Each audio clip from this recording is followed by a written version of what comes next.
Allez, on revient à Lorient. Voilà, ils ont fait de la merde, comme ils ont dit. Vous attendez de moi de dire qu'on joue la montée, et faut pas venir aujourd'hui. Madame, mademoiselle, monsieur, heureux de se retrouver dans l'encre du moustoir. D'Archeville. Et but d'Archeville. Oh, attention à cette remise. Le but exceptionnel de Lorient. Lorient qui marque face au Paris Saint-Germain. Le but de Lorient de Kevin Monet-Paquet. Pour le football club de Lorient. Avec deux Lorientais absolument seuls. Attention à Brielle et l'égalisation de Lorient face à Mamadou Sakho. Abriel qui va servir Kevin Gamero peut-être pour le but du chaos. Gamero et Lorient mène 3 buts à 2. Il y a peut-être 3 points à prendre si ça arrive jusqu'à Mathilde Waris. Le voilà, le ballon derrière Mathilde Waris face à Tchalik qui va retrouver le troisième but des Lorientais. Arnold de Bouemba qui permet à Lorient. Le Moine, pourquoi ne pas tenter sa chance? Lorientais qui va accélérer encore. Côté gauche pour Bozok dans la surface. Frappe de Bozok et deuxième but. Sorte avec Ponceau, Claude Maurice, à droite, il y a une solution, Claude Maurice en solo, Mendes finalement servi, deuxième but, c'est parfait, pim pam poum, je te donne le ballon à droite, Mendes centre, pour Gaëtan Courtet, l'ancien Brestois, qui conclut cette action, c'est facile le football quand on joue comme ça.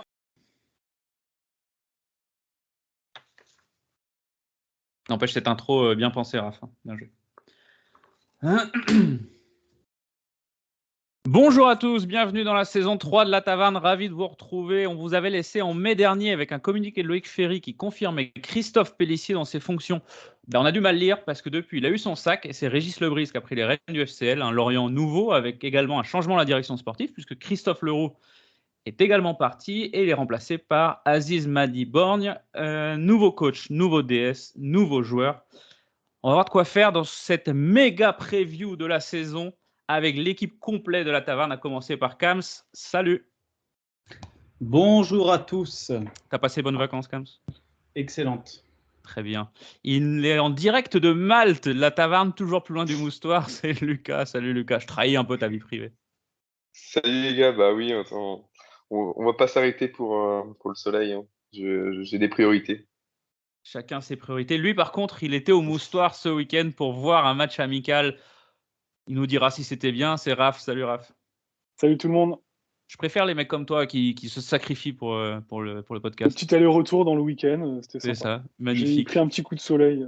Depuis qu'on est sponsorisé, forcément, ça ramène la boule. moyens, Non, on déconne. On n'a toujours pas de sponsor, si quelqu'un nous écoute. Pas de problème, on est prêt à donner n'importe quel nom pour ça. Et puis, Pierrot est là. Salut Pierrot. Salut. Tu t'es fait quelques matchs amicaux également cet été, on va pouvoir en discuter tout à l'heure. Tout à fait. Bon, on commence tout de suite par la première grosse partie, c'est le départ de Christophe Pélissier. On s'y attendait un petit peu en fin de saison, on va dire. On a été tous surpris par la confirmation arrivée par Loïc Ferry. Et puis finalement, il saute quelques semaines plus tard. Pierrot, c'était une surprise pour toi de voir Christophe Pélissier partir ou c'est une décision logique? C'est une demi-surprise parce que on quitte la fin de saison avec un communiqué comme quoi le coach reste.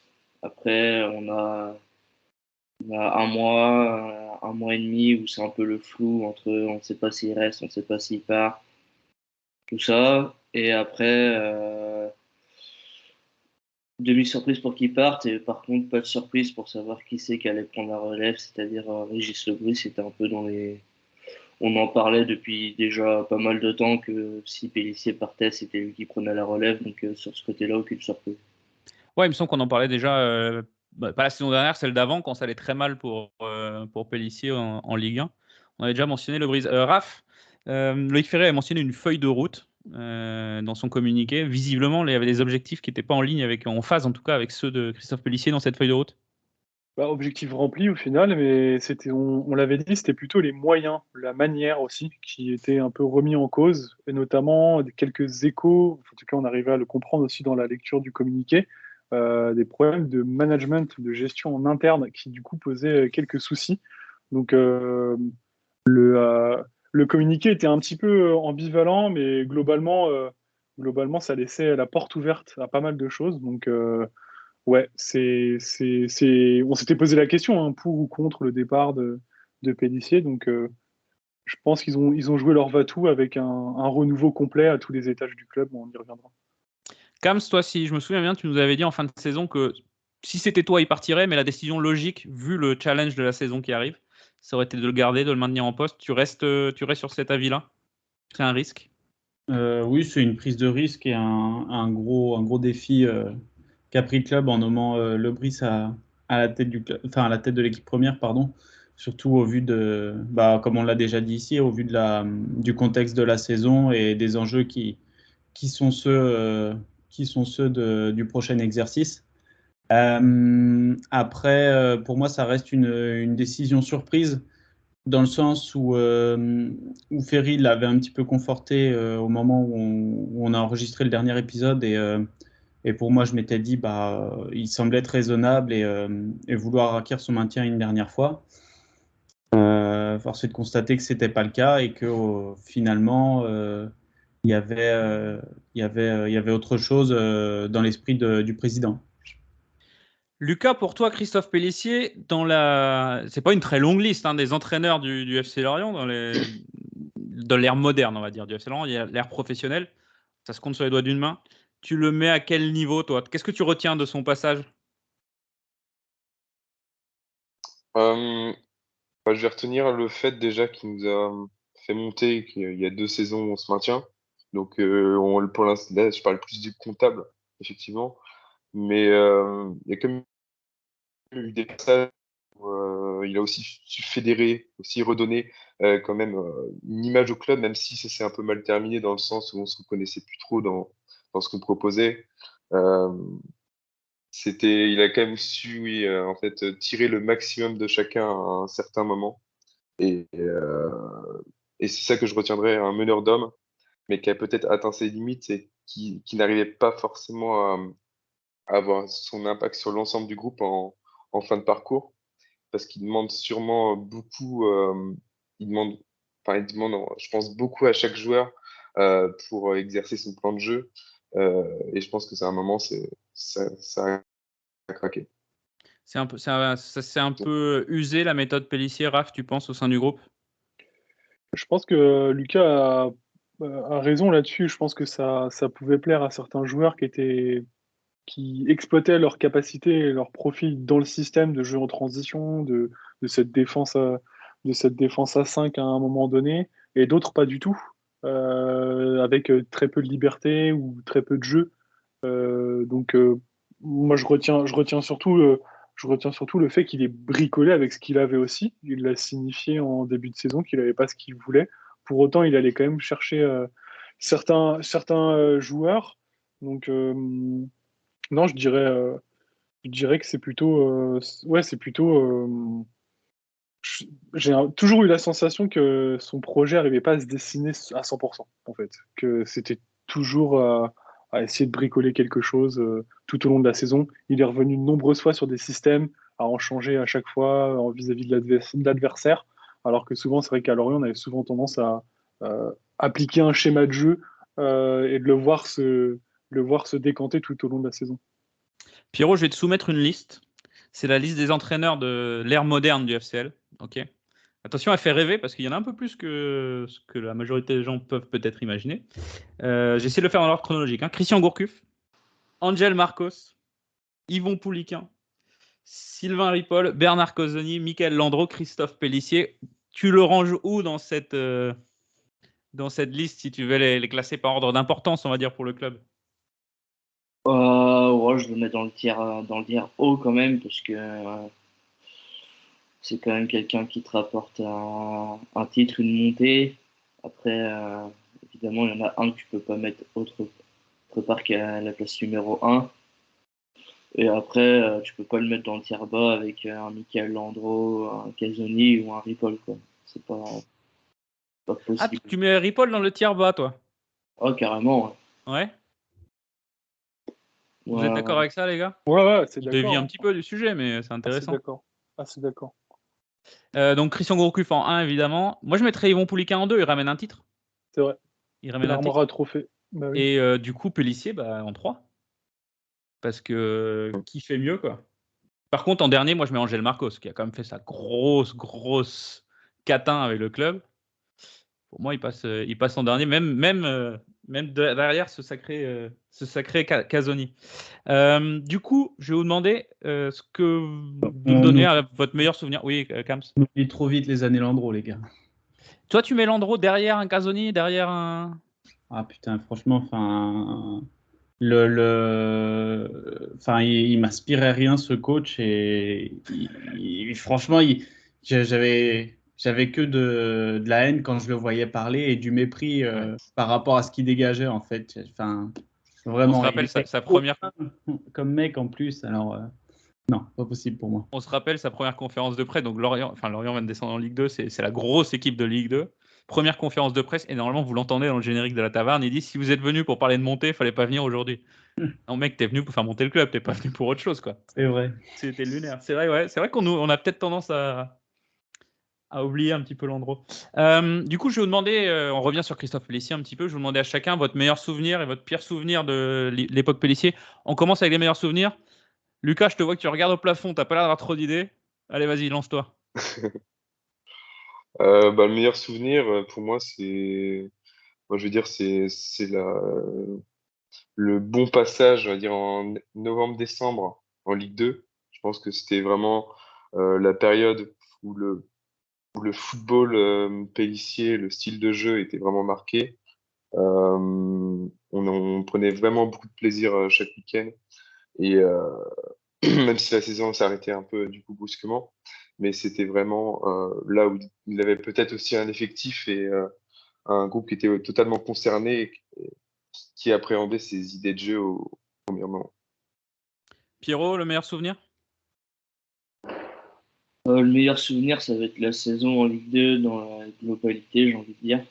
Et après, le mauvais souvenir, c'est les deux grosses périodes. La période cette année du 11 ou 15 matchs sans victoire et celle de la saison d'avant où on fait à peu près la même série. Donc, ce sera mes 2 points négatifs. Raph, tu veux rajouter quelque chose? Je pense que c'est la période, le sprint final de la saison dernière. Enfin, en tout cas, il y a une première saison de Ligue 1. 21-22. Voilà, c'est ça. Non, 20-21, pardon. 20-21, où du coup, on court après les résultats, on arrive à s'arracher, on fait quelques résultats. Je trouve que du coup, en plus, l'équipe offensivement a vraiment mieux fonctionné que cette année, avec, je crois, 50 buts au compteur. Donc, on les a sentis capables de le faire, et du coup, je trouve que vraiment, là, c'était le sorcier Pélissier. Beaucoup moins cette saison. Et pour toi, Kams, pardon, si tu dois retenir un moment, bon ou mauvais?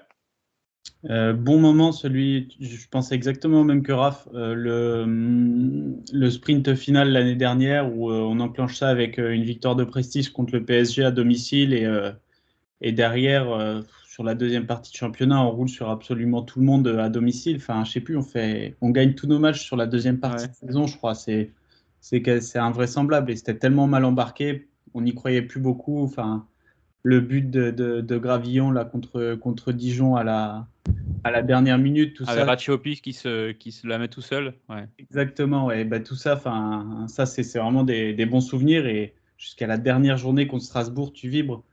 Et donc ça pour moi le meilleur. Et le pire, à l'inverse, c'est le sprint final l'année dernière parce que on se maintient, mais vraiment sans saveur parce que c'est long en fait. La fin de saison, elle est longue. On n'attend qu'une chose, c'est que ça se termine.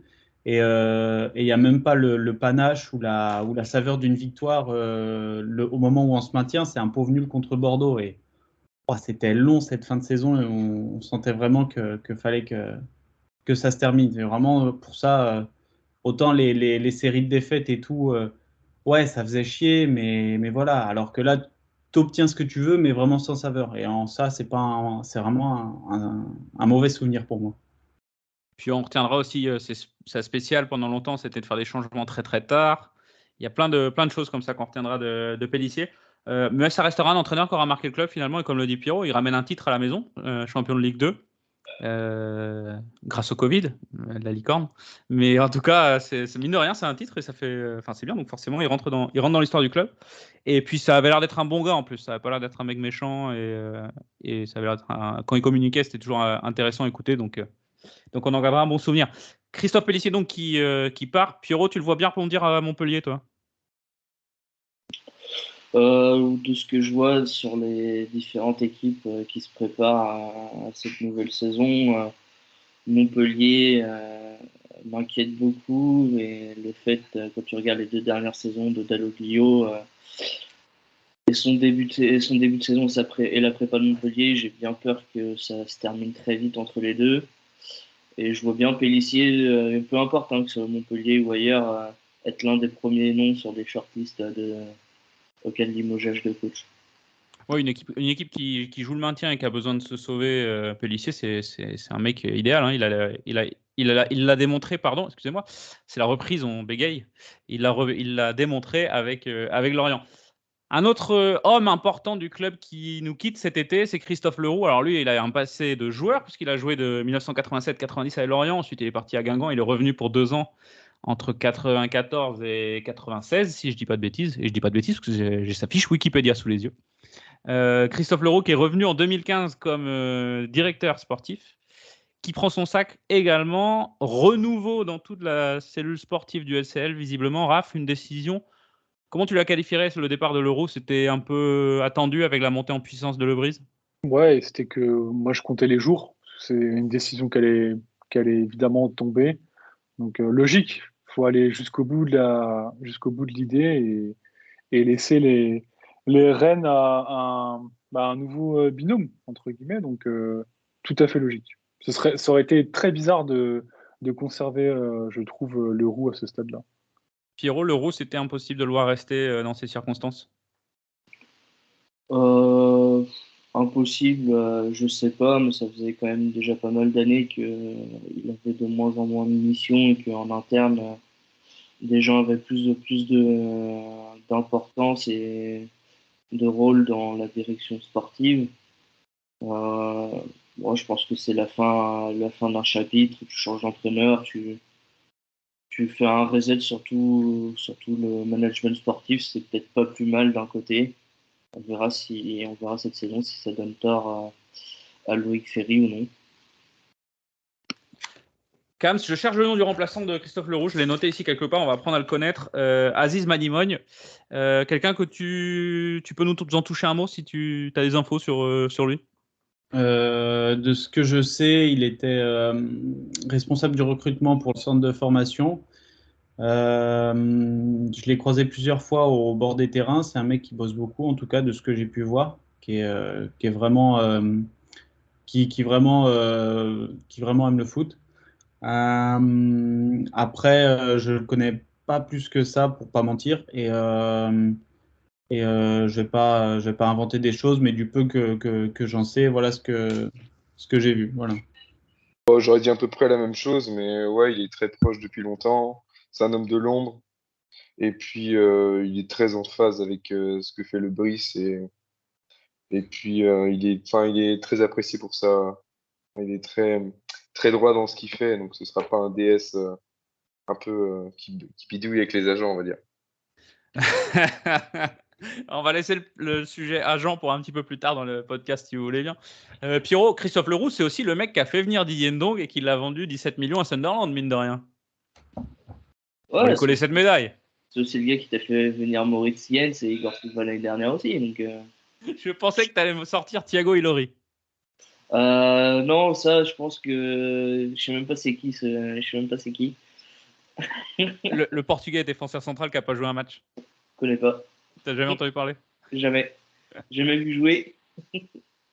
Donc Christophe Leroux qui quitte le club, c'est aussi un grand joueur, hein, mine de rien, qui était revenu à des fonctions de direction au FCL, qui s'en va. Donc une page du FCL qui se tourne. On a vraiment la sensation cet été, Raphaël, d'un changement de dynamique au sein du club, en tout cas dans la partie sportive évidemment. Changement de paradigme, tout repart avec un homme de base, le nouvel entraîneur Régis Lebrise.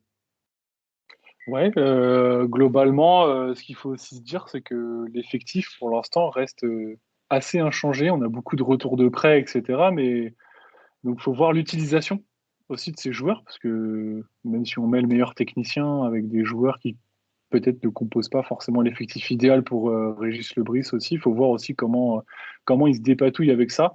Donc on va essayer d'analyser aussi la préparation du FCL. Donc moi j'ai hâte aussi de voir ce qui se dessine au-delà de la préparation, parce qu'on peut toujours suranalyser ce qui se passe en préparation, mais ça ne reste que des matchs amicaux.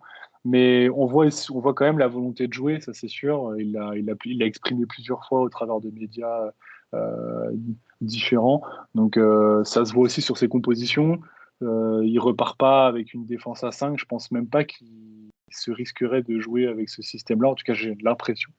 Donc on repart sur des bases un peu plus classiques. Et au milieu, ça essaie d'être assez joueur. On aura l'occasion justement de revenir sur les matchs amicaux et puis un peu les systèmes mis en place par Régis Lebris. Mais qui dit Régis Lebris dit Lucas, forcément le confident de Régis.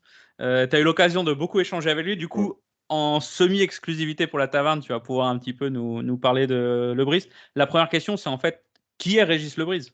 C'est quoi son parcours? Alors déjà, donc, beaucoup le décrivent comme un scientifique. Il a une approche assez différente. Il va se baser sur ses... Donc déjà, il a obtenu notamment un STAPS. Et donc, il va s'appuyer sur ça, s'appuyer sur des gens, aussi des scientifiques.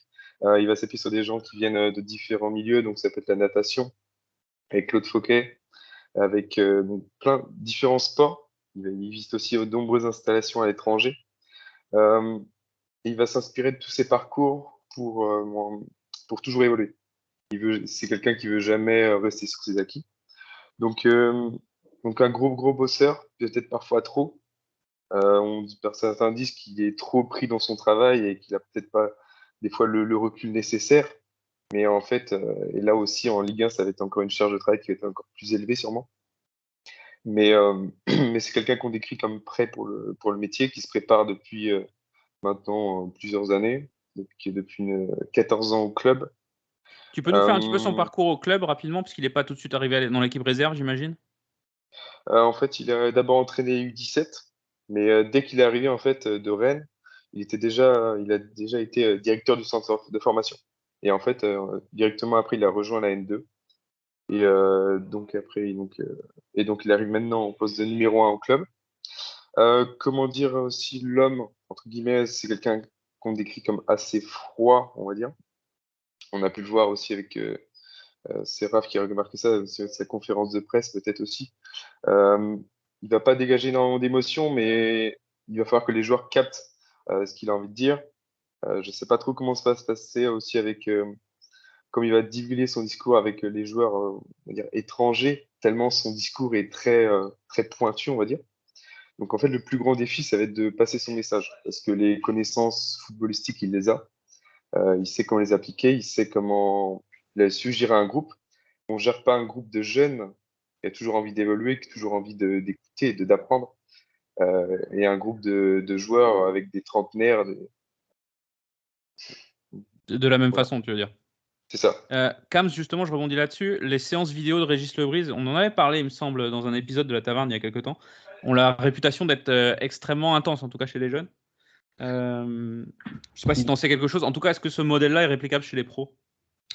Alors non, chez les pros, j'ai encore eu des infos dernièrement comme quoi des fois c'était même dès la fin du match avec certains joueurs, il en prenait 2-3 dans le vestiaire et il se refaisait les 90 minutes à peine le match terminé. Donc ça, avec des jeunes, tu peux les coincer, leur dire bah tu restes avec moi, on va regarder, etc.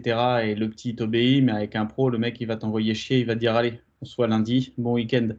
Donc je pense pas que ce soit réplicable les séances vidéo.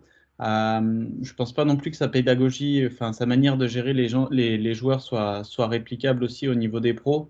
Néanmoins, là où pour moi il est intelligent et il connaît, c'est vraiment un signe qu'il se connaît et qu'il sait ses faiblesses, c'est qu'il allait chercher un de ses adjoints qui est psychologue, je crois, un Allemand, si je dis pas de bêtises, qui est psychologue et qui va pouvoir va pouvoir l'aider à ce niveau-là. Donc, en ça, je pense que c'est une bonne chose. Après, pour revenir au sujet des retours vidéo, c'est vraiment un coach qui aime beaucoup l'outil et qui semble y trouver un intérêt, puisqu'il a beaucoup développé la cellule au club, de ce que je sais, et notamment au niveau du travail individuel. Type, il laissait le match aux joueurs, admettons, le dimanche, et mardi, mercredi, chaque joueur devait faire un retour sur ce qu'il avait vu, aussi bien collectif qu'individuel, etc. Donc, c'est sûr qu'au niveau d'un centre de formation, c'est intéressant. Après, est-ce qu'il va pouvoir remettre ça chez les pros? À voir. Lucas, tu mentionnais une capacité d'adaptation. On imagine aussi que ça va se jouer, il va aussi s'adapter, là-dessus sur l'utilisation de ces méthodes au centre de formation. C'est ça, oui, parce que en fait, chaque joueur aussi devait analyser son match par lui-même et ensuite faire un retour avec l'éducateur ou du coup l'entraîneur. Et en fait, pour qu'il puisse discuter de ses forces et ses faiblesses et que le joueur se rende compte de sa marge de progression. Parce que pour lui, si on fait un retour vidéo, le joueur, il va pas avoir envie de voir ses faiblesses pointées par quelqu'un d'autre ou pointées devant tout le monde. Donc, il dit que c'est important de faire ça. Donc ça, à la limite, je pense que ça peut être répliqué. Mais en fait, peut-être la charge de travail importante au quotidien pourra peut-être pas l'être. Donc oui, ça va être là-dessus. Aussi sur, bien sûr, le management, comme on l'a dit. Est-ce que les joueurs vont être réceptifs? Ça, c'est ma plus grande question. Mais humainement aussi, il a passé le BEPF cette année. Je pense qu'il y a aussi une remise en question. Mais ça passera pas avec tout le monde. Ça, dans les joueurs que j'ai pu aussi échanger avec eux, certains, je les ai cités, d'autres non. Mais il y a des joueurs qui ont besoin, en fait, Non, mais dans ceux que j'ai cités, en tout cas, qui ont voulu être dans l'article, il y en a certains qui aiment en fait cette proximité, que le joueur, l'entraîneur vienne vers lui. Ouais. On peut croire que c'est la majorité des joueurs. En fait, c'est plus un coach, il va falloir aller lui demander, aller lui poser les questions. Et là, il va t'expliquer clairement quel est le problème, quelles sont les pistes, les solutions. Mais il n'est pas très avenant, quoi, en fait. Mais je pense qu'il va aussi développer ça et s'adapter. Alors Lucas, tu nous as parlé de Régis Lebris, l'homme, sa méthode, etc. Ce qui nous intéresse aussi, c'est de connaître sa philosophie de jeu. Grâce à toi, l'an dernier, les années précédentes, on a suivi un peu les résultats de la réserve et on a un peu parlé de la qualité du jeu prôné par la réserve. Qu'est-ce que tu peux nous dire sur le football selon Régis Lebris? Alors déjà, c'est une approche qui est très patiente. Il ne faut pas s'attendre à...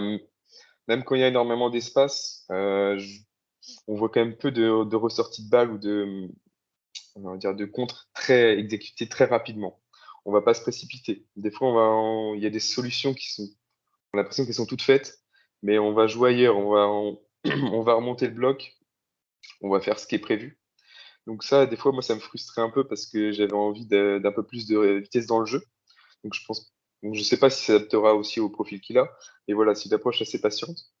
Il va jouer sur les complémentarités entre les joueurs. Il parle souvent des triangles sur les côtés, donc avec un milieu qui va venir en fait fixer, il va servir de point d'appui. Et l'ailier et le latéral, en fait, vont tourner autour pour créer des connexions. En fait, les connexions entre les joueurs, c'est ce qui est le plus important. Et donc, au niveau du système aussi, c'est très amovible, mais on est sur un 4-4-2, 4-3-3.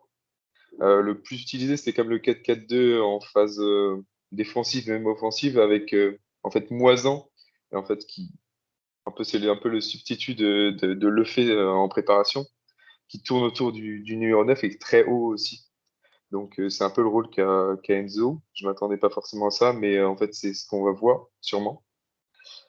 Sinon, que dire de plus? Une défense, on va dire un axe défensif qui est très resserré.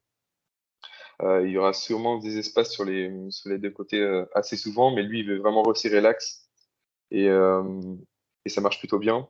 Et on peut voir aussi que les milieux qu'il utilisait, il utilise donc un duo au milieu, avec un fort coffre et un milieu un peu plus technique qui va venir aussi faire la passerelle avec les différentes lignes. Et ça, on peut le reconnaître avec, par exemple, Abergel et Ponceau, par exemple. Innocent un peu moins, mais on va pouvoir voir ça. Merci Lucas pour cette analyse ou présentation en tout cas exhaustive du nouvel entraîneur du FCL. Petite dernière question pour toi Lucas, hein, tu me réponds en 2 mots. C'est cette philosophie de jeu quand tu es en N2 et que tu as une équipe qui est, on va dire, dans le haut du tableau de N2, parce qu'aussi il y a le niveau au tableau de N2, c'est possible. Vouloir garder le ballon, patienter, etc. en Ligue 1 quand tu es Lorient et que tu vas jouer des grosses écuries, c'est transposable? Je vois Kams qui fait la moue. Vas-y, Lucas. Je pense que c'est transposable face comme on va dire pas 3/4, mais une bonne dizaine d'équipes de Ligue 1. Et oui, je suis assez, pas sceptique, mais je sais pas du tout comment il va aborder cela face aux grosses écuries. Parce que comme j'ai dit, j'ai jamais vu trop avec des contre-attaques rapides, un jeu de transition très efficace. Kams, quand je posais cette question à Lucas, je te voyais faire un petit peu la moue. Tu veux revenir là-dessus? Je suis pas d'accord sur le fait qu'il était dans les grosses écuries de N2 en fait. Les réserves de club pro en général elles galèrent en N2 parce que en N2 tu as des équipes style Versailles qui a été champion de la poule par exemple qui était bien au-dessus et beaucoup plus armé, mais ils les ont tenus pendant un moment, et finir deuxième de N2 avec une réserve de club pro, franchement c'est vraiment pas rien et c'est pas à minimiser. Ok. Transposable chez les pros, j'ai des doutes, surtout quand tu es le FC Lorient, malgré tout ce qu'on peut dire sur l'ADN de jeu, l'ADN du club, etc. Mais je demande qu'à voir. On va retrouver Pierrot et Raph qui, en tant que mecs qui n'y connaissent rien à Régis Lebrise, seront bien fermés leur gueule là, pendant un quart d'heure. Ça fait du bien. Pierrot, je vais te poser la question. Est-ce que pour toi, c'est un pari risqué d'avoir embauché Régis Lebrise? Pari risqué, oui, dans le sens où tu arrives dans une saison à 4 descentes. Là, sur la saison précédente, tu avais 2 descentes directes et un barrage, donc tu avais grandement de moyens de t'en sortir. Là, 4 descentes directes, c'est quand même beaucoup et ça te laisse place à très peu d'erreurs. Et l'erreur de casting, je pense pas, parce que c'est un entraîneur qui a quand même la cote, qui avait quand même une sacrée cote. Une fois qu'il a eu son diplôme, je pense que moi je lui donnais max 1 an pour qu'il prenne les rênes de l'équipe première. Sinon, je pense qu'il s'en allait ailleurs, et je pense que le club avait pas envie de ça, avait envie de tester ça. Et il y a une porte qui s'est entrouverte cet été, et elle a été entrouverte. Après, maintenant. Il a aidé à l'entrouvrir, on va dire. Ouais, voilà, il a mis des coups de hache pour l'ouvrir. C'est ça, il y avait le pied de biche dans la serrure, mais elle était entrouverte. Après, c'est sur la saison qu'on jugera. Hein. Mais pour l'instant, sur le papier, c'est alléchant, mais après, sur le terrain, on verra. On a un peu la sensation, Raph, que Ferry a dit, bon, Julien Stéphan, il est passé par Lorient, il n'a pas été entraîneur principal, et là, il cartonne tout. Francaise, c'est un peu la même histoire. Hey, j'avais oublié Francaise dans ma liste des entraîneurs du FC Lorient, excusez-moi. Il a dû faire 2-3 matchs. Francaise, pareil, on ne l'a pas nommé. Et pourtant, Luc Ferry, il était président à cette époque-là. Et avec Lens, c'est assez beau ce qu'il fait. On a un peu l'impression qu'il s'est dit, bon, allez, 2 fois, ok, 3 fois, non. Quoi. Oui, c'est sûr que quand tu vois ces 2 trajectoires-là, tu te dis, putain, on est passé à côté de quelque chose. Donc, de toute manière, ça rejoint la philosophie de vouloir voir du jeu. Parce que franchement, on en a été relativement privé depuis plusieurs mois. Donc, moi, je suis content sur cette, pour la logique globale. Après, le sportif et les résultats vont revenir très, très rapidement. Donc, est-ce qu'on aura le même discours dans 5 journées si on prend que quelques points face à des grosses cylindrées, parce que le début de saison est assez complexe. Justement, tu dis, en parlant sportif, on va y rentrer tout de suite, puisqu'il y a eu quand même quelques matchs amicaux. Pierrot, la baie de Concarneau, on a joué Nantes, je crois. J'ai plus les matchs en tête, excuse-moi Pierrot, tu vas m'aider. On a joué respectivement Concarneau, Brest, Nantes, Châteauroux et Ajaccio. Et sur ces 5 matchs de prépa, quelle est votre opinion, Raph et Pierrot, qui avaient surtout vu les matchs? Qu'est-ce que vous en retirez? Est-ce que c'est une bonne prépa du FC Lorient?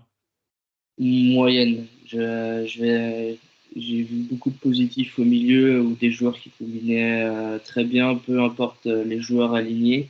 Ça, je trouve que c'est une belle force. Une défense un peu plus solide à part sur un côté. Je n'irai pas encore taper dessus, mais bon, à un moment, il faudra dire stop. Et après, j'ai encore quelques doutes, c'est au niveau de l'attaque. Je trouve qu'il y a encore trop d'inefficacité devant. Et après, on reste que sur 5 matchs. La saison est longue, mais pour l'instant, même avec un changement de coach, l'efficacité n'est pas présente. Et j'ai une peur aussi qui, sur les milieux, ils sont pas assez costauds. J'ai peur que ça se fasse bouger très vite quand on va jouer des équipes genre Titans avec des Seko Fofana, tout ça. Là, on va se faire bouger. Et sur des matchs comme ça, j'ai peur actuellement. Donc, je vois qu'on parle de l'arrivée d'un autre milieu. On verra jusqu'à la fin du mercato. Mais pour l'instant, c'est les 2 points négatifs. Après, moi, de ce que j'ai vu, on joue un peu plus avec la balle, ce qui est quand même un peu plus plaisant, mais c'est dommage qu'on en mette pas une au fond à la fin, quoi. Raph, tu étais au Moustoir du coup pour la réception d'Ajaccio. Qu'est-ce que tu as retenu de ce match et de la préparation en général? Sur la préparation en général, je reste très mitigé parce que je trouve que l'allant offensif, oui, mais on a fait très très peu trembler les filets quand même face à des équipes quand même plus qu'à notre portée, hein.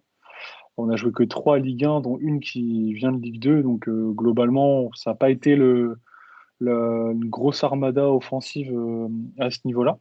Donc sinon, pour Ajaccio, parce que c'était quand même un peu plus facile d'analyser quelque chose depuis les tribunes que via des streams assez, assez médiocres. Du coup, on a, je trouve, une équipe qui est plutôt en place. J'ai trouvé le système de jeu assez huilé. Lucas en parlait, le 4-4-2 sur phase défensive. Et puis, du coup, le fait qu'il jouait ce rôle de 9,5-10 qui pouvait redescendre un petit peu plus bas et qui transformait le système sur les phases offensives plutôt en 4-2-3-1.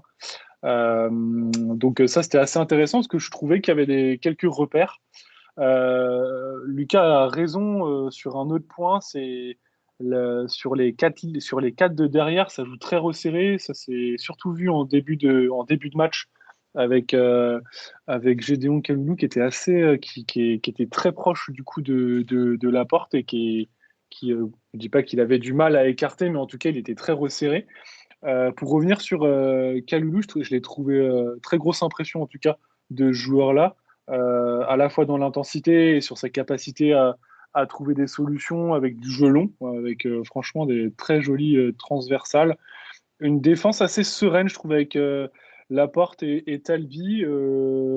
Visuellement, tu as envie de leur faire confiance en tout cas, donc les interventions étaient plutôt propres. Pas une vitesse incroyable pour les deux, mais c'était assez convaincant, à part une relance assez médiocre du coup sur ce match concernant Laporte. 5 passes franchement assez dégueulasses dans l'axe qui trouvait tout de suite un adversaire. Ça, c'était quand même à noter.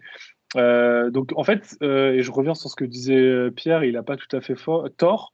Du coup, Kaloulou versus Le Goff, l'écart, tu le vois de manière il est visiblement fort sur ce match en tout cas. C'était très frustrant de voir Le Goff dans une incapacité à développer son jeu, notamment offensivement. Globalement, j'ai trouvé aussi à Bergel hyper affûté, disponible. Excuse-moi, je te coupe. Il a affûté des houteux, des cheveux, il va falloir faire quelque chose. Là. Ouais, ça c'est vrai. Il y a un joueur, on va pas citer. Il y a un joueur qui nous a dit, il l'appelle Yossi Benayoun dans le vestiaire. C'est pas ouf quand même. C'est vrai qu'il y a un truc à faire là-dessus. Après, c'est vrai que du coup, la seule possibilité qu'on va avoir au milieu pour l'instant avec les joueurs disponibles, c'est 3 postes avec 4 possibilités, mais au final, en numéro 10 là, ou 9,5, il n'y aura que Lefebvre pour prendre ce profil-là, on n'a pas d'autre chose. Mais donc du coup, ce sera Innocent, Ponceau ou Abergel en sachant que du coup, Ponceau est nettement plus joueur. Innocent avait l'air d'être assez engagé et volontaire, en tout cas, avec des grosses actions bien tranchantes.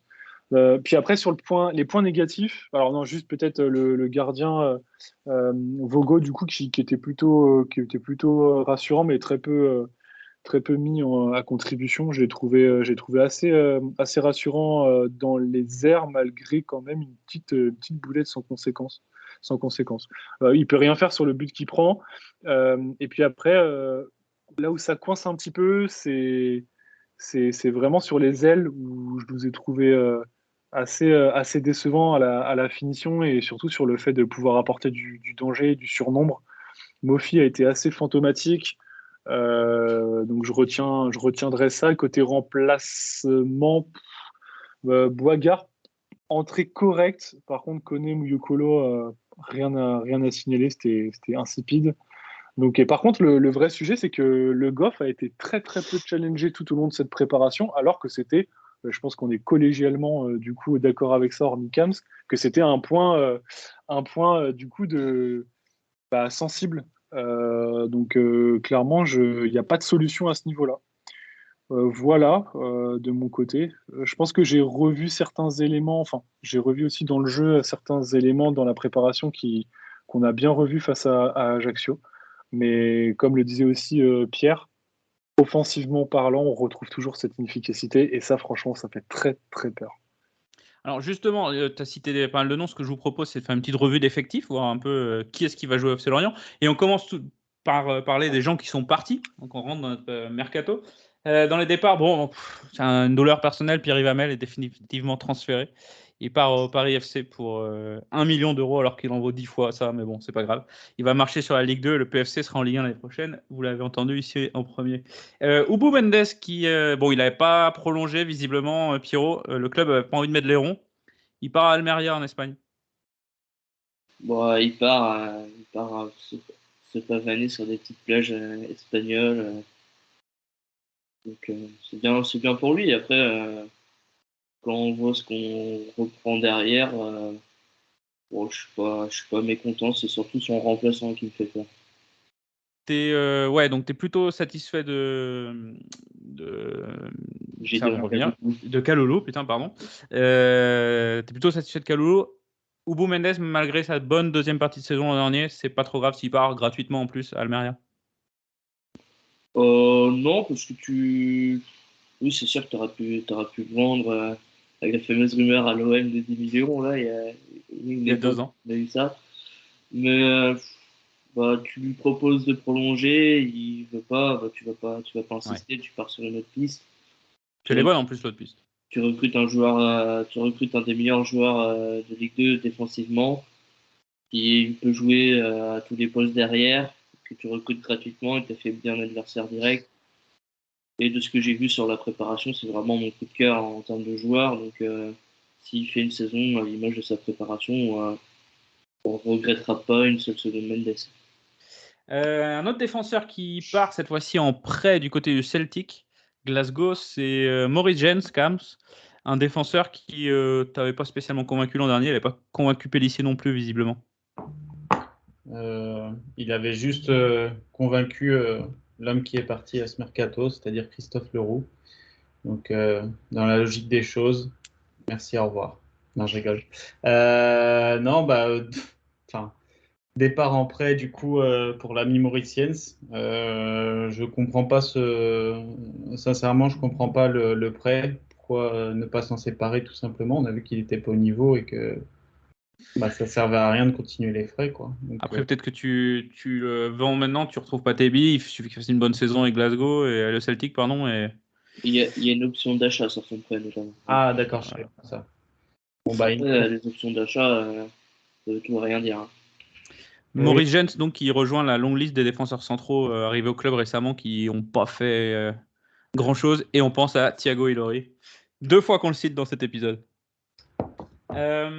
Au départ, là, c'est des fins de contrat. On les voyait venir. Ça fait quand même un peu mal au cœur. Moi, c'est Fabien Lemoine. Je suis vraiment...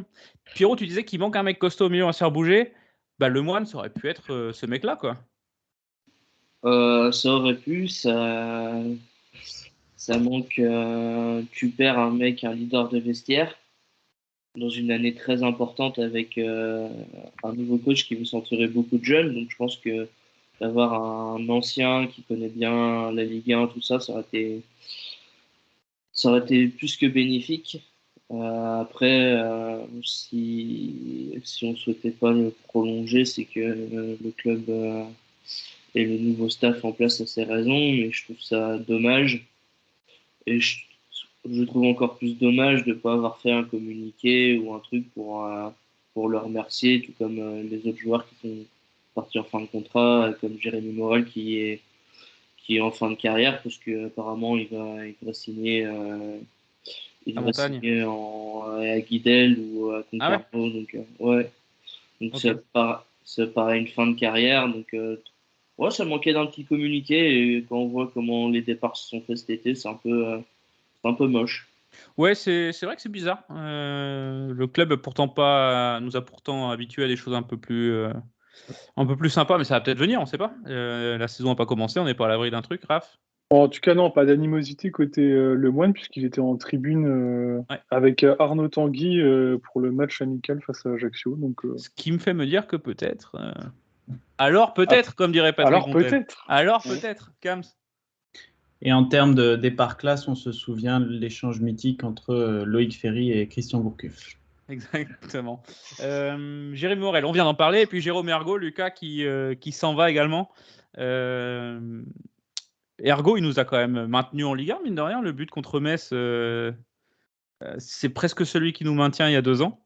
Et Ergo, Lucas, donc, qui s'en va, lui aussi. Bon, on ne sait pas où il va pour l'instant, mais pas de communiqué. Bon. Non, c'est ça, c'est plus la fin qui est un peu dommage. Même le dernier match, je me trompe peut-être, mais je crois qu'on attendait à ce qu'il rentre, ou qu'il joue même, parce qu'on était maintenu. Il n'avait pas eu de dommage non plus. Ouais. Ah bah, ça, c'est encore différent. Mais après, je pense que quand même que ça arrivait en début de saison, Loïc Ferry avait fait un tweet dans ce sens. On va voir on va voir dans le premier match à domicile s'il y a quelque chose. Mais ça fait un peu long quand même. Ouais, Jérôme Ergo, c'est un peu plus logique, Raph. On a vu que l'an dernier, il commençait vraiment à avoir du mal. C'est pas une surprise? Non, pas une surprise, mais je pense que ça dépend. On se sépare quand même d'un latéral droit. T'as Silva qui est pas non plus terrible. On a un joueur qui pouvait faire un an de plus tout de même. Après, c'est vrai que les cartons rouges là, de la saison dernière n'ont pas aidé. Il n'a pas fait des prestations incroyables non plus. Et je pense que c'est vraiment ça qui lui colle une étiquette un petit peu de bon, c'est peut-être aller trop loin. Donc, ouais, c'est difficile. Je trouve que pour le coup, c'est vraiment Lemoine où je trouve qu'il y avait un truc à faire. Morel, c'était un petit peu terminé, mais Ergo est difficile. Je dirais 50-50. Autant Lemoine, je trouve que c'est con de ne pas avoir fait une petite année en plus en sécurité quand tu vois que. Peut-être. Non, mais quand tu vois que mon conduit n'est pas forcément dans les petits papiers, que du coup, t'as que Innocent derrière, en fait, pour faire pour tourner sur 2 postes, t'as Ponceau, Innocent et Abergel seulement, quoi. D'un autre côté, tu as un effectif de 30 plus joueurs. C'est lourd pour une Ligue 1 et encore plus comme Lorient où tu joues pas une Coupe d'Europe là où tu peux tourner. Il faut dégraisser. Les attaquants aussi. Et justement, il y a eu des retours, il y a eu des arrivées. Alors, ce que je vous propose, c'est on va tout de suite parler des retours de prêt. Loris Mouyokolo, tiens, Lucas, c'est pour toi, qui revient de Bourg-en-Bresse. On peut avoir une chance de le voir avec Lorient cette année? Bah, j'ai jamais été très convaincu et même si j'ai moins regardé la prépa que Pierrot et Raph, apparemment ça a l'air toujours assez lent, assez manque d'impact dans les duels. Donc j'ai pas l'impression qu'il ait encore passé le cap. Donc voilà, peut-être un nouveau prêt cette fois en Ligue 2 peut-être, mais compliqué. Un autre retour de prêt, c'est Taoufik Ismaël, donc un retour de prêt d'un mec qui est jamais venu déjà à la base. On rappelle qu'il a été acheté en 3e division norvégienne. Bah oui, mais c'est ça. Il a été acheté en 3e division norvégienne, reprêté dans la foulée en 1re division. Il arrive à Lorient cet été. Il n'est pas convoqué comme Redouane Bourles au stage de prépa par Régis Lebrise. Un joueur qui devrait probablement repartir prêté pour s'aguerrir. Parmi les retours de prêt, je maintiens un peu le suspense pour arriver à des mecs un peu plus intéressants. Tiens, Pierrot, c'est pour toi. Oumoud Bozak qui revient de Kassim Passa. après une super saison dans un championnat éclaté, mais il fait quand même une super saison, qui joue pendant la prépa. Est-ce que tu penses que, malgré l'empilage d'attaquants, comme l'a dit Raph, on peut avoir une chance de voir Bozok, ou alors il va falloir le vendre pour faire rentrer de l'argent? Déjà, il n'a pas beaucoup joué en prépa. Il a juste joué le premier match et après, je sais pas s'il a joué. Ouais, Ajaccio, il n'était pas convoqué. Ouais, je crois qu'il s'est même blessé un moment, mais il est bien revenu. Il sort d'une super saison, un attaquant en pleine confiance. Et tu fais jouer des attaquants qui ont zéro confiance en eux, qui mettent tout à côté. Je sais pas, il y a un truc que je comprends pas. T'as un attaquant super ferme qui est en pleine confiance depuis un an, autant le faire jouer. Qu'est-ce que tu vas récupérer? Tu vas récupérer 3-4 millions, mais bon, est-ce que ça vaut pas le coup de tenter qu'il parte libre l'année prochaine et d'en profiter un an, voire peut-être de le prolonger à mi-saison si ça se passe très bien. Moi, c'est un coup que j'aurais tenté parce que j'ai moins confiance en Mofi et Koné sur le fait de pouvoir jouer avec le Brice. Et le seul match que j'ai vu contre Carnot de Bozok, il était vraiment excellent. Donc, je ne comprends pas. Et après, si on le vend, ça nous rapporte un peu de sous. Ça permettra d'acheter un ou plusieurs ailiers. Mais je sais pas.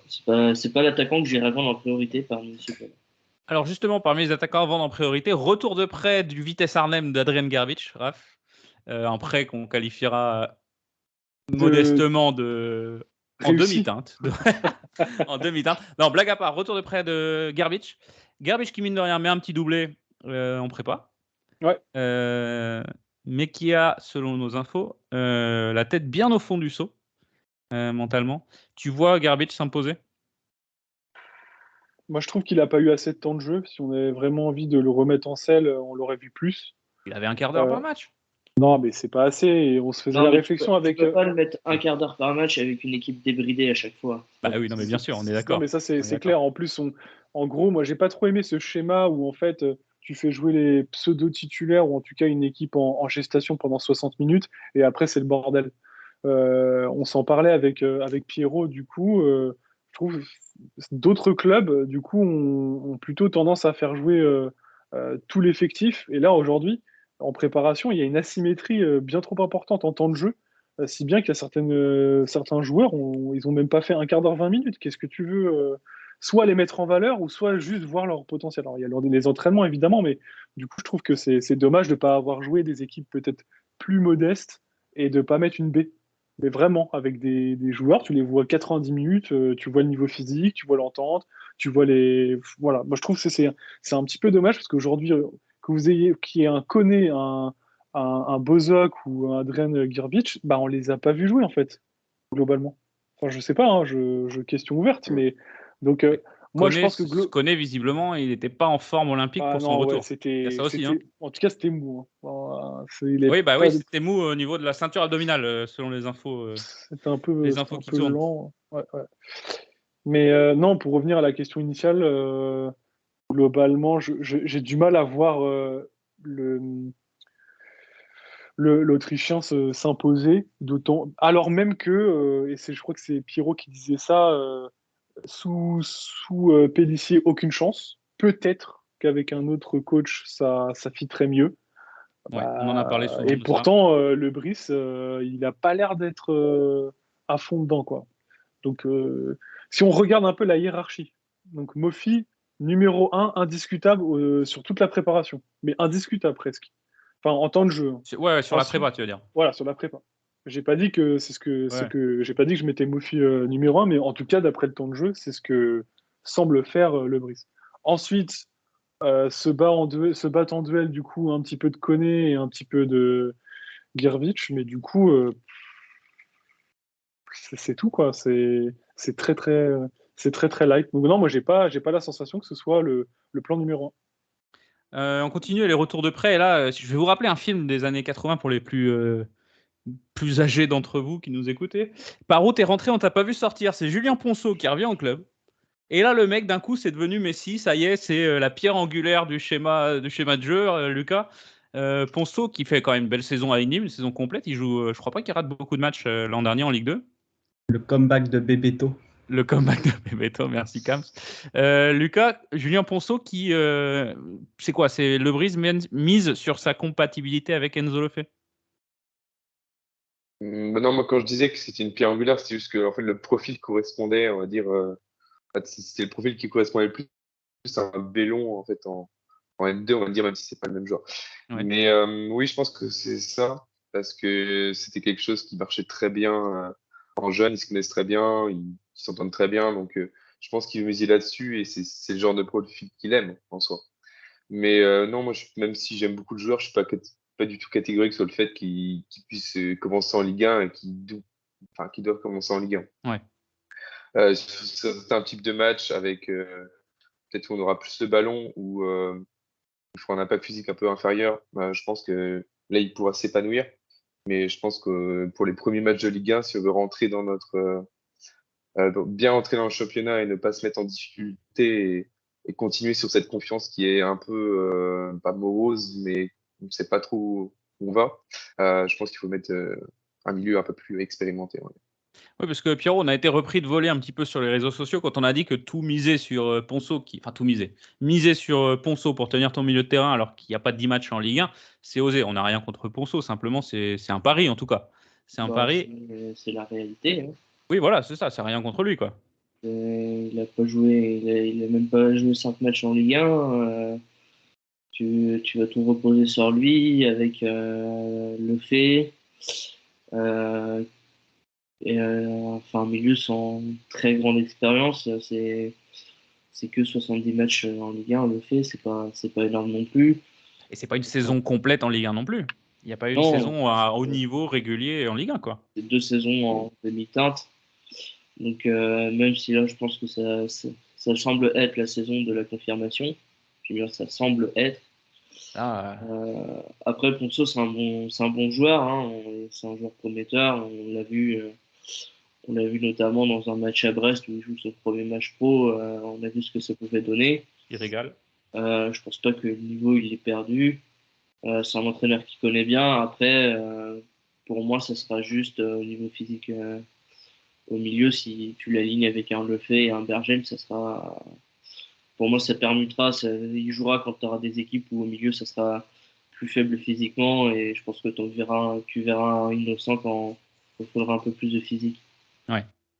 On continue avec les joueurs arrivés dans ce mercato. Alors, je reviens pas sur Gédéon Kaloulou, on en a parlé dans le dernier épisode de la Taverne de la saison dernière, puisque ça venait de se boucler. Pierrot, un petit mot sur Dali Diongwa, latéral de Niort. Je connais, j'ai juste vu quelques matchs du multiplex de Niort la saison dernière. C'est toujours plus que moi. Ligue 2 de Niort la saison dernière. Après, de ce que disent les supporters niortais, c'est un très bon latéral. Après, moi je demande à voir surtout sur les matchs. Malheureusement, on l'a pas vu jouer. Et le dernier moment où il est rentré, il joue en tant qu'ailier. Donc, et non, Kams, le goff, il est complètement éclaté. Il n'arrive pas à faire 3 relances propres dans un match. Non, il est éclaté. On continuera pas avec lui, c'est pas possible. Et puis, dernier joueur arrivé, en tout cas, en ce lundi soir où nous enregistrons cet épisode, c'est Montassar Talbi. Raph, un joueur que tu suis depuis sa plus tendre enfance. Ah bah clairement. Même l'album Panini avec lui. Non mais globalement, aucune data sur lui, rien à collecter, à récupérer. International tunisien quand même. Oui, quand même. Après, bon, il a un petit CV tout de même, pas incroyable non plus, mais je l'ai vu jouer 70 minutes, remplacé par Mouyokolo. Franchement honnête, bonne relance, bon jeu de tête, physique, un tantinet lent, mais globalement, je l'ai senti à l'aise et comme s'il avait joué avec nous la saison passée. Donc, on verra. Bon, c'est que faudra confirmer ça, mais il a pas. En fait, je trouve que mentalement, en tout cas, et le Brice lui a énormément parlé à la mi-temps, etc. Quand il rentrait dans le tunnel des vestiaires. Donc, je pense qu'il est bien intégré. Excusez-moi. Du coup, j'en parlais tout à l'heure. Un effectif pléthorique, puisqu'on a plus d'une trentaine de joueurs, ce qui est beaucoup. Pardon, excusez-moi, dans les arrivées, on a oublié de parler du gardien. Donc, dernière arrivée, Yvon Mvogo de Leipzig. qui vient remplacer Nardi ou Dreyer. Enfin bref, un poste assez compliqué au FCL. Pierrot, c'est donc un numéro 1. Et en numéro 2, qu'est-ce qu'il y aura? En numéro 2, je pense que ce sera Nardi ou Dreyer si on n'a pas un des deux qui partent. Moi je vois plutôt un départ de Nardi. Tu peux essayer de récupérer financièrement un peu d'argent et ça te libère un peu de masse salariale. Sachant qu'il est en fin de contrat l'année prochaine, Dreyer aussi, donc je pense pas qu'on va garder les deux dans l'effectif. Je pense qu'on va essayer de faire réduire un peu de masse salariale pour faire venir d'autres joueurs, donc à mon avis ça restera pas longtemps. Mais j'espère que Nardi trouvera une belle porte de sortie parce que même si en Ligue 1 ça a été compliqué pour lui, en Ligue 2 il avait fait quand même une très belle saison. Ouais. Et c'est pas négligé. Raph, tu avais sorti quelques données sur Vogo avec Leipzig. Tu peux Surtout nous en avec parler? le PSV. Ouais, surtout avec le PSV sur ces 2 dernières saisons. Oui, d'ailleurs, qui était prêté là-bas.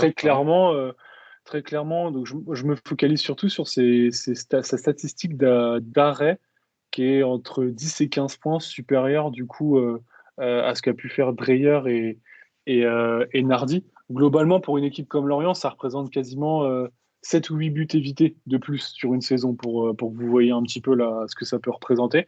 Si je le calque sur ce que peut faire du coup d'autres gardiens en Ligue 1, on serait dans le top 8, dans le top 7, 8, alors qu'on était bon dernier la saison dernière. Alors, à 19e pour être tout à fait exact.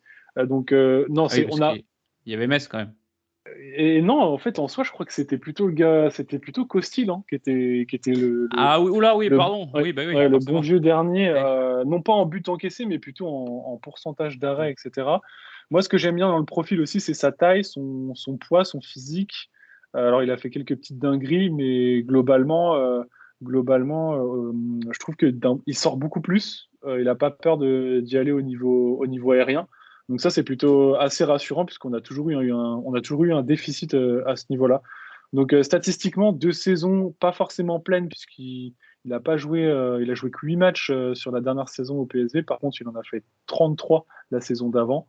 Donc c'est des statistiques qui sont assez, suffisamment costaudes pour être interprétées aussi. Donc je suis assez confiant. Donc on parlait de ses arrivées, ses départs, ça reste un effectif pléthorique, plus d'une trentaine de joueurs. Quand même, il y a forcément des joueurs qui vont partir et tu en as quelques-uns dans la liste en tête. Tu vois partir sûr et certain cet été, avant la reprise du championnat?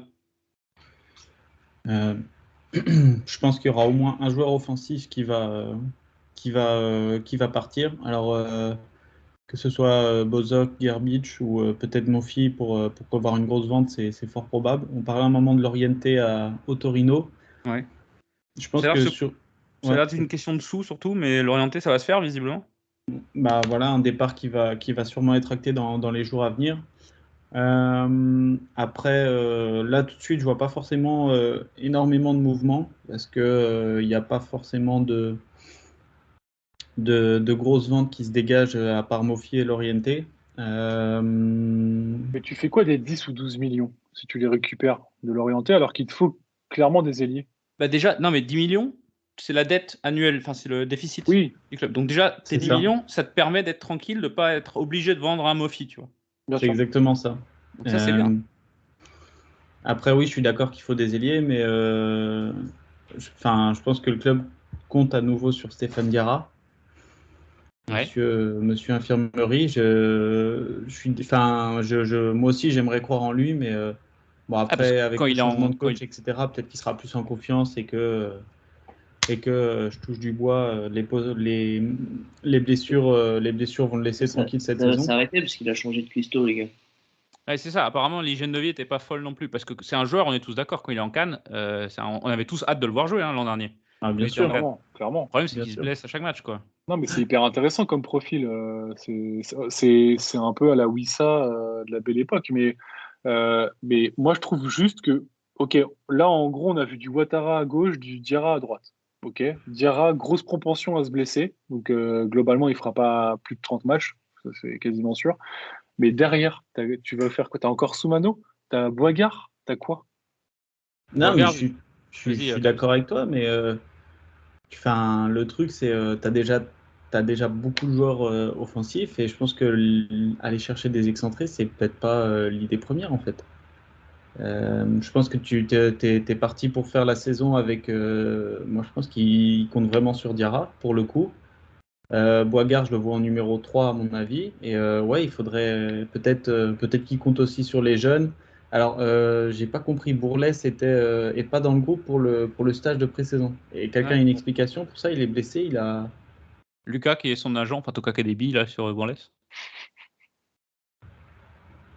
Alors, Lucas, on t'entend plus, ton micro s'est blessé aussi, comme Stéphane dira. Il tient pas 1 heure. T'es en double appel, Lucas, avec. 1 heure de jeu, le micro Prépare il s'est sa soirée de blessé. ce soir.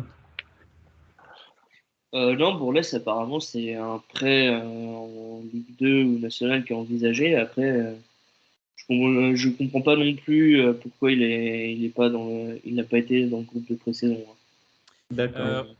Raph, J'ai un même- joueur aussi j'ai même- qui en a. Vas-y, J'ai Pierrot. même été étonné de ne pas le voir lors du premier match contre Concarneau. Avec Joe Couch que je salue, on se demandait où est-ce qu'il était. On nous a dit qu'il était blessé, soi-disant. Joe Couch est parti aux informations comme il sait très bien le faire. Et il n'y avait pas de blessure annoncée. Donc, Ouais, mais tu sais, les infos de Joe bizarre. Couch, c'est trop fiable. C'est pas intéressant. Nous, on veut du à peu près ici. Hein. Raph, un autre joueur qui est visiblement pas dans les petits papiers de Régis Lebris, c'est Thomas Monconduit. Ouais, du coup, on l'a vu quasiment pas jouer. Il a fait quelques minutes par-ci par-là. Je trouve que c'est étonnant, peut-être pas, par rapport au projet et aux joueurs que Lebris a envie de faire jouer. Après, encore une fois, on n'a plus de Lemoine. Si tu te sépares d'un Monconduit, j'ai encore de grosses inquiétudes sur notre capacité à pouvoir faire une rotation après le moindre pépin physique. Lemoine et Monconduit, c'est quand même des deux joueurs qui ont montré qu'ils étaient capables de tenir un niveau en Ligue 1. Alors peut-être pas top player, mais clairement, ils ont fait quelques prestations assez intéressantes. Mais moi, je reviens vraiment sur ça, c'est-à-dire, OK, sur le 11 type, il y a des positions aujourd'hui où il n'y a pas de plan B, quoi. Donc, Oui, comme le disait Kams, Boigard, il sera peut-être l'option 3 à l'aile gauche, parce qu'il est rentré souvent à ce niveau-là. Peut-être aussi de rejouer en 4-4-2 un peu plus à plat, avec des profils de couloir comme Boigard et peut-être à droite je ne sais qui. Mais moi, ça me. Et peut-être 2-9, du coup. Qui sait, peut-être. Ouais, ça me gêne là-dessus par rapport au. C'est très déséquilibré finalement par rapport à notre. Déjà, vu le système auquel il veut jouer, il joue en 4-4-2, mais avec un deuxième attaquant qui joue 10, donc le fait. Donc, c'est pas vraiment un attaquant. Donc, si tu pars sur le principe qu'il y a une pointe, tu as 4-9 pour un seul poste. Donc, déjà, c'est ça. Pour moi, tu as déjà 2 mecs en trop, sachant que derrière, tu as Soumano et Pagis qui peuvent, je pense, dépanner pour entrer dans le groupe de temps à autre. Alors que sur les 2 postes d'ailier, pour moi, tu as actuellement que 2 joueurs capables d'évoluer en Ligue 1 à ce niveau, Ouattara et Diarra. Et dans le poste de Lefebvre, excuse-moi Pierrot, dans le poste de Lefebvre, on a l'impression que c'est Lebris derrière. En poste pur 9,5-10. C'est pas Ponceau et c'est pas Bergel, donc tu mets qui d'autre, quoi? Ponceau, je pense qu'il peut jouer plus haut. Hein. Je pense pas que ça soit un souci le poste de Lefebvre. Pour moi la problématique c'est vraiment les ailiers. Diarra, aussi bon soit-il, je pense pas qu'il tiendra toute la saison à 100%. Et Ouattara est de mieux en mieux, je trouve, mais pour moi à l'heure actuelle c'est pas totalement un titulaire en Ligue 1. Ça fait des matchs en Ligue 1, ça peut rentrer, ça peut être décisif, mais c'est pas un titulaire direct pour moi. Et là, il va falloir se dépêcher parce que il reste moins d'un mois, tu vas perdre l'orienté. Admettons, Diarra se pète un truc comme il a l'habitude de faire avant chaque début de saison.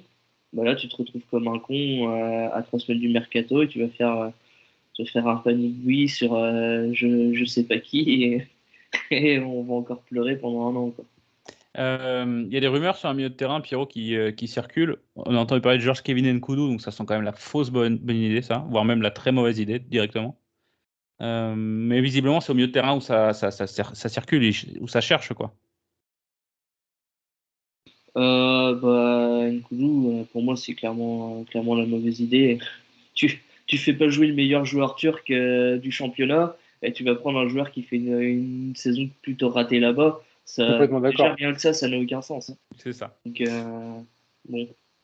Dernière partie. Vas-y, Pierrot, excuse-moi de t'avoir coupé. Ah non, vas-y, j'avais fini. Super, on se transmet la politesse. C'est la reprise, hein, il y a un petit peu de. On se trouve pas en une touche, c'est un peu compliqué. Vous verrez, dès que le championnat reprend, tout sera huilé.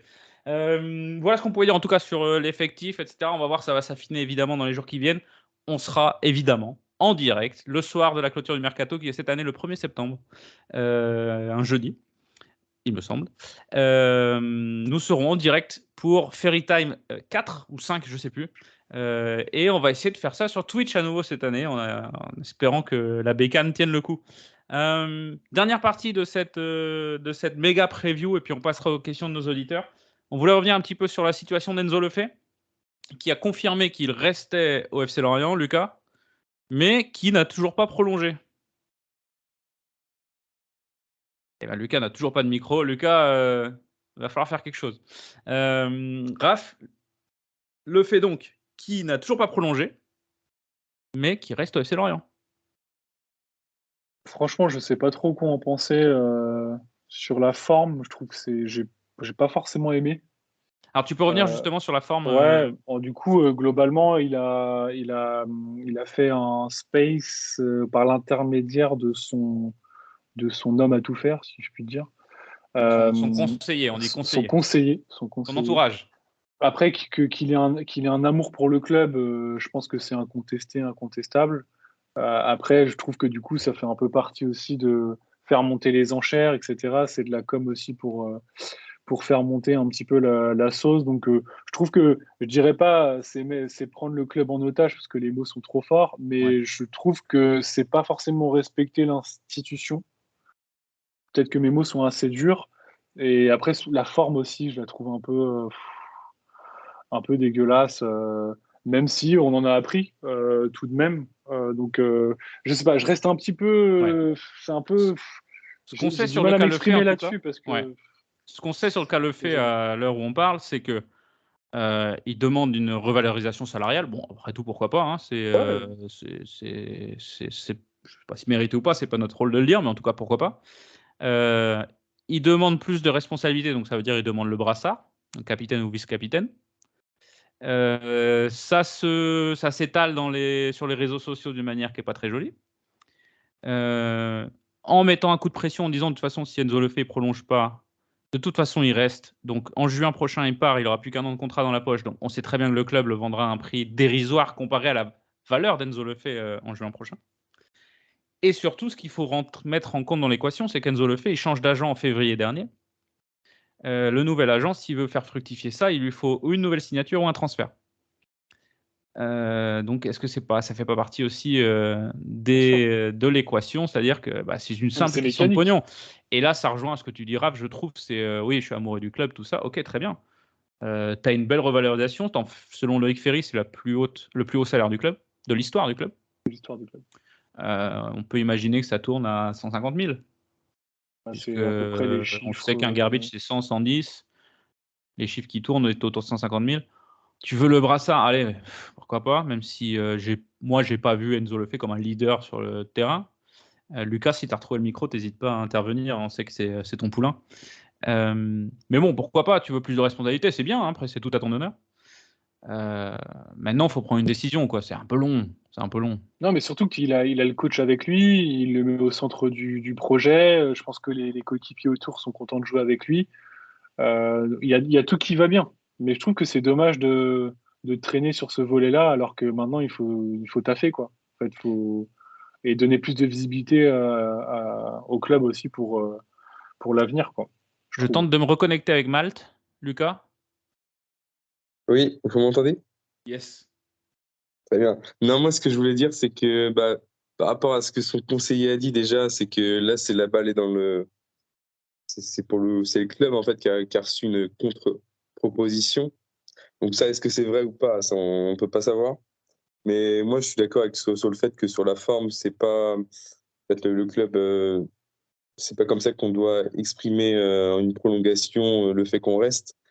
Le club ne doit pas cautionner ça. En tout cas, je ne pense pas. De sources sûres, ça n'a pas du tout été apprécié en interne, la sortie sur les réseaux sociaux du clan Lefebvre.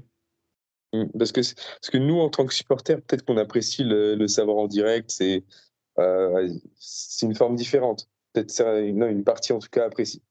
Mais si on accepte ça, après c'est une dérive, c'est les joueurs qui ont le pouvoir sur le marché des transferts, même s'ils l'ont déjà. Mais je veux dire, en fait, c'est toujours plus, et à un moment, ça se contrôle plus. Et donc sur le cas le fait, moi je pense que lui, il a envie de quand même se concentrer sur le football, mais non, mais je pense que c'est le pouvoir des conseillers aussi, hein, c'est savoir bien s'entourer. Ouais. Donc, Les conseillers, comme moi je suis plombier, le gars. Oui, il y a ça aussi. C'est-à-dire que bon, le passif du personnage. Bon, après, chacun a son histoire et. Non, mais la justice a fait son travail, monsieur. J'ai jamais vu un agent de joueur annoncer sur un space Twitter dire qu'il va rester ou pas. Pour moi, le truc est lunaire. C'était une opération de com, c'était un coup de pression club. C'était de dire oui, on reste. Au fait, on prolonge pas. Et heureusement, il y a Mohamed Toubachler, un célèbre insider, on va dire, qui est venu mettre un petit peu l'église au milieu du village. Bref, l'histoire le fait, je pense que ça va encore tourner un petit peu et ça pourrit pas le mercato, faut pas exagérer. Mais voilà, c'est pas très élégant, on trouve pas ça très élégant en tout cas de notre côté et je pense que les supporters sont assez d'accord avec ça. Voilà, c'était pas mal sur la preview de la saison. Un petit mot sur les maillots, vous avez vu les nouveaux maillots, on attend le maillot extérieur. Pierrot, tu as des infos sur le maillot extérieur derrière? C'est une rupture d'approvisionnement, faute à l'Ukraine. Hein. Donc, merci Vladimir. Je pensais que des infos sur le design. Il me semble t'avoir entendu dire qu'il allait être noir. C'est des infos que j'avais eues. Après, j'avais eu des infos comme quoi il y avait un tamis sur le domicile et que l'extérieur était plutôt crème beige. Donc pour l'instant, la personne qui m'a dit ça ne s'est pas trompée. Donc merci Joe Couche. Et l'extérieur sera vraisemblablement noir. Après, j'aime bien les deux premiers qui sont sortis. J'aime bien le domicile avec la petite ref à la Coupe de France, le petit drapeau à Bretagne en bas à gauche. Moi, j'aime bien. Ouais, Kams, le maillot domicile, là, Damien, c'est sympa? Ouais, oui, c'est sympathique. T'en as absolument rien à cirer? Non, en vrai, franchement, je le trouve stylé. Après, c'est un maillot, on sait qu'il va être orange et noir, voilà. Je t'ai pas demandé ton avis sur le cas Lefebvre, excuse-moi, je reviens un tout petit peu en arrière. C'est aussi des joueurs, je voulais te poser cette question, c'est pour ça que je reviens. C'est aussi des joueurs qui sont la génération réseaux sociaux, en fait, et qui ont tendance à étaler beaucoup de leur vie privée sur les réseaux sociaux. Est-ce que, justement, les négociations de contrats, les choses comme ça, c'est pas aussi maintenant, ça va pas aussi se passer, justement, aux yeux de tous? Non, ça, je pense vraiment c'est propre à chaque joueur, tout ce qui est négociation de contrat. Après, oui, les gamins, ils s'étalent beaucoup maintenant sur les réseaux sociaux et on voit de plus en plus, certains, ils font des clips de leurs vacances, des machins, des trucs, jouer au foot, ne cassez pas les couilles avec ça, c'est nimp, sérieux. Après, le cas le fait, c'est comment dire, moi je pense que c'est un gamin qui est pour le coup mal entouré, qui a des agents qui pensent pas spécialement à l'intérêt du garçon, ou alors trop à l'intérêt du garçon, mais plutôt l'intérêt financier que l'intérêt sportif. Parce que faire ce qu'ils font, une opération de com comme ils ont fait, mettre la pression comme ils font, ça va lui servir en rien, parce que ça peut même freiner d'autres clubs à la suite qui s'intéresseront à lui et qui verront « Ah tiens, qu'est-ce qu'il s'est amusé à faire ? Ah, sur Twitter, ça balance sur les négos, etc. » Bah dis donc, pas très fiable ça. Et ça peut dénoter un manque de fiabilité et un trait de caractère chez le personnage qui peut rebuter. Donc je pense que c'est plutôt quelqu'un qui est mal conseillé et mal entouré qu'une personne qui a mauvais fond, quoi. Surtout ça, moi, mon avis sur la question. Oui, je pense qu'on est à peu près tous en ligne là-dessus. Voilà ce qu'on pouvait dire sur notre méga preview de la saison 2022. Je pense qu'on est exhaustif, déjà 1h15 d'émission. On va terminer avec les questions de nos auditeurs. Je crois que Pierrot nous a quittés, donc c'est moi qui vais me coller à la tâche. Et on va commencer tout de suite avec les questions qui ont été posées sur Twitter. Je les prends un peu dans le vrac. Tiens, Lucas, celle-là, elle est pour toi. C'est une question de Gwen qui nous demande si l'organigramme du centre de formation est cohérent et compétent. Alors, peut-être que Gwen a des doutes là-dessus. Pour moi, totalement. Donc, c'est Arnaud Leland qui prend la suite de Régis Lebris. Donc, il avait été son adjoint la saison d'avant, pas la saison passée, la saison d'avant. Donc, pour moi, il a l'expérience. Il a pris une équipe, les U17 l'année dernière, et il s'en est plutôt bien sorti, une saison qui reste correcte. Donc, je pense que c'est cohérent. Donc, il sera aussi épaulé par Benjamin Janton qui garde les U19. Par contre, je sais toujours pas, ou alors j'ai raté ça, mais qui va prendre les U17, je crois pas que ça a été annoncé. Donc ça, on n'a pas trop d'idées là-dessus. Mais aussi en directeur de centre de formation, donc c'est Frédéric Bodino, donc, qui épaulait déjà Régis Lebris l'année dernière, et qui est quelqu'un qui est reconnu et qui, pour moi, travaille bien. J'ai entendu des très bons échos, donc je pense que c'est une suite logique, et c'est en fait ce qui m'a été dit, c'est que tout a été prescrit, entre guillemets. Et donc, ça va suivre une continuité, et Régis Lebris a donné la ligne directrice. Donc pour moi, oui. Cam, c'est une question pour toi, c'est de Guitare. Ne pensez-vous pas que l'idée de mettre Le Goff titulaire dans les matchs amicaux a pour but d'attirer des clubs afin de le vendre? Sinon, pouvez-vous me dire pourquoi il joue encore?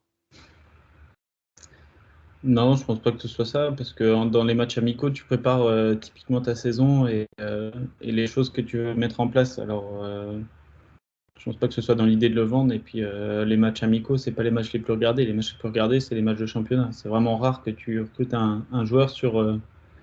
Enfin, c'est même. Ça se fait pas de recruter un joueur sur ses performances en amical. Donc non, je pense que le club prépare vraiment la saison avec Le Goff au poste de titulaire à gauche, à mon avis. Parce que j'ai pas suivi, mais apparemment Yongwa n'a pas eu énormément de temps de jeu, donc force est de constater que voilà, le club veut partir avec Le Goff à gauche. Raph, une question de Hugo Mosquito, notre gars sûr, fidèle auditeur. Quel joueur attendez-vous le plus au tournant avant le début de cette saison? Le fait. Kams, franchement, oui. Je te relance. Le fait forcément. Pardon, oui, bah après tout le tapage qui a été fait, et comment ça s'appelle, on veut rester, on veut le monsieur responsabilité, machin, ceci, cela. Ouais. Voilà, il s'est aussi, il s'est mis sous une pression tout seul également à travers son mauvais coup de com' en fait. Après, je trouve que c'est bien aussi parce que ça va l'approcher aussi de la pression qu'il pourrait avoir dans un autre club avec un rôle assez similaire. Parce que là, en gros, les projecteurs seront sur lui beaucoup plus que l'année dernière. Et donc, du coup, s'il arrive à franchir cette étape-là, sa valeur va exploser et on aura tout à gagner aussi pour son évolution personnelle, mais aussi pour le club. Alors, je suis d'accord, mais là, aujourd'hui, ouais, ça sera. Là, on va l'attendre comme la superstar, comme le joueur clé. Le leader offensif. Voilà, enfin, même le leader technique au milieu, enfin, il va censé être le patron dans cette équipe. Je pense que demain, s'il part, j'en sais rien, moi, à Rennes, à Marseille, je sais pas, à Dunkerque, bah, ça sera pas la même chose, quoi. Il sera pas attendu et il aura pas une aussi grosse pression que ce qui va se mettre là sur ce qui semblait être sa dernière saison au club. Lucas, une question pour toi. Possible de voir Pablo Pagis cette saison quand on voit les gros salaires qui ne performent pas et qui ne se vendent pas? Bah, je le vois pas trop parce que déjà, rien qu'un Soumano qui a en quelque sorte prouvé qu'il pouvait rentrer dans la rotation va déjà avoir du mal à rentrer dans les plans, entre guillemets, parce qu'il y a un trop grand nombre de joueurs. Donc, tant qu'on n'aura pas dégraissé, en fait, c'est dur d'avoir une vision là-dessus. En tout cas, sur ce qu'il peut apporter, oui, pourquoi pas, même si ce ne sera pas du tout un élément important cette saison, à mon sens. Mais il va falloir dégraisser énormément. Question sur. On passe à Instagram maintenant. Une question un peu générale de Nicolas Guégan qui demande si Loïc Ferry fait un bon boulot de président, Raph. Est-ce que tu as des raisons de te plaindre? Non, actuellement aucune. Non, franchement. Oui, non, là on est en Ligue 1. Les Je sais objectifs pas, sont on est maintenus. revenu en Ligue 1 assez rapidement. Bon, il a T'as fait viré une Landreau. dinguerie il a fait une dinguerie avec Landreau, mais au final, il l'a exécuté.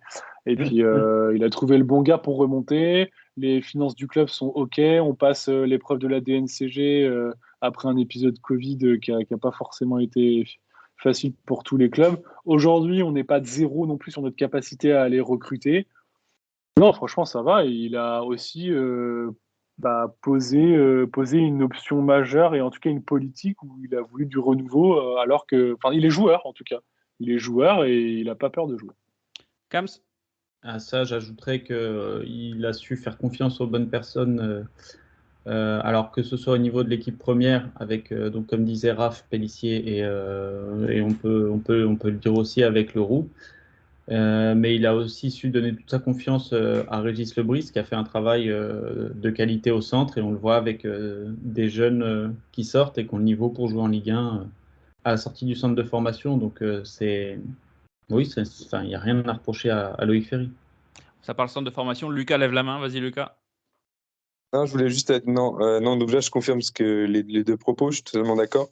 Je voulais juste revenir sur ma dernière réponse, sur le fait que justement, Raph, tu disais tout à l'heure que justement au niveau du poste de Lefebvre, un peu en faux neuf, un peu, on va dire, celui qui va tourner autour de la pointe, on n'avait personne. Et justement, Pablo Pagis, au final, ça pourrait être dans ce profil-là, même si il n'est pas forcément prêt pour la Ligue 1. C'est un peu ce profil-là qui peut faire le lien avec le milieu de terrain. On a reçu beaucoup de questions sur Twitter, Instagram, Discord également. Bon, on a un peu fait le tour. On a même parlé de genre Kevin Nkoudou. Il y avait une question sur lui. Voilà, on a fait le tour. Voilà ce qu'on pouvait dire sur cette preview, sur cette pré-saison. On se retrouve semaine prochaine avec le premier match. C'est un déplacement à Rennes. Tout de suite, Raph. Moi, je serai en parkage, donc puis je me suis soulagé de 90 € pour acheter la nouvelle tunique lorientaise, donc je l'arborerai avec fierté au stade de la route de Lorient, pour pas dire Rosen Park. Je vais pas vous demander un prono sur le match de Rennes parce que on sait même pas qui va jouer. Bon, bref. Non, c'est difficile. Hein. Par contre, je vais vous demander de vous mouiller et vous demander quelle position on va finir cette année, ou en tout cas, est-ce qu'on se maintient, est-ce qu'on descend cette année? Il faut se mouiller, on ressortira les bandes. On trafiquera aussi, si on se maintient. Allez, on dira 15e. Il y a 4 descentes, donc 15e maintien. Ouais. Kams? Ouais. Moi, maintien avec une 12e place même. Je suis très très confiant.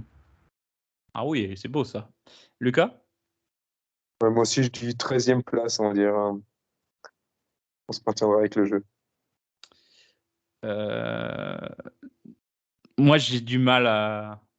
C'est compliqué. Il y a 4 descentes. Je cherche 4 équipes qui seraient dans la charrette et j'ai tendance à nous mettre dedans. Moi, je t'en cite. Hein. Vas-y. Ajaccio, c'est sûr. Ajaccio, Auxerre, pour moi, ça fait l'ascenseur. Auxerre, je suis pas convaincu. Ouais, enfin bref, on s'en fout, Auxerre, mais je suis pas convaincu que ça fasse l'ascenseur. Mon Jean-Marc, il a jamais réussi à passer le cut Ligue 1. C'est vrai. Toujours le yo-yo. Ouais, okay. C'est dans la charrette. Ok, donc Ajaccio, Auxerre. Un Clermont qui a été ric-rac, c'est pareil, pour moi, ça passera pas. Ouais, mais nous, ça n'a pas trop renforcé non plus. Hein. Non, ils ont perdu Bayo et ils ont fait qui? Non. Pareil, une équipe comme 3 qui a encore un incertitude au niveau de son coach ou ça, pour moi, ces 4-là, ça descend avant nous. En sachant que Clermont, on les joue assez vite, donc on aura rapidement une idée de ce que ça donnera. Oui, parce qu'on va vite fixer sur notre niveau de Ligue 1, puisqu'on parle un petit peu calendrier. On va à Rennes donc dimanche à 17h. On reçoit Lyon. Normalement, on serait quelques-uns à être au stade pour Lyon. Déplacement à Toulouse, réception de Clermont et déplacement à Lens avant de recevoir Ajaccio début septembre. Sur ces 6 matchs-là, ça va être quand même ça va nous donner une bonne idée, quoi, parce qu'on joue un peu du haut de tableau, du bas de tableau, en théorie, on va dire. Ouais, t'as un beau pool de clubs là, du coup, pour se faire une vraie idée. Je trouve, par contre, la grosse problématique de ce calendrier, c'est vraiment de ne pas sortir des 3 premiers matchs avec 0 points. Parce Non, que clairement, pour moi, tu prends un point. ouais, à tu Toulouse. prends un point à Toulouse peut-être, mais du coup 1 sur 9 c'est pas terrible non plus. Mais Attends, j'ai pas dit que tu prends que un point à Toulouse. J'ai dit que tu ok, prends mais au moins du coup, un point à Toulouse. faudrait faire un petit résultat à Rennes Après, et puis ouais, je sais pas. en fait, c'est compliqué. On n'a pas vu jouer les équipes. Moi, j'ai vu aucun match amical de ces équipes-là, mais en se basant sur la saison dernière, à Rennes, tu vas pas prendre de points. Ouais, mais on est Et toujours assez bon Lyon à la en maison, début de tu peux saison. faire quelque chose, quoi. On est toujours assez bon en début de saison parce qu'on arrive à bouger un petit peu les équipes qui sont pas encore tout à fait en place. Donc, faudrait avoir une petite victoire face à une des grosses cylindrées, ce serait pas mal, histoire de. En fait, moi, ma seule grosse peur, c'est que, admettons qu'on ait complètement confiance en Le Brice. On se dit, son projet, c'est le bon, il a la bonne philosophie, il va avoir les joueurs au fur et à mesure. Mais son problème, ça va être le temps.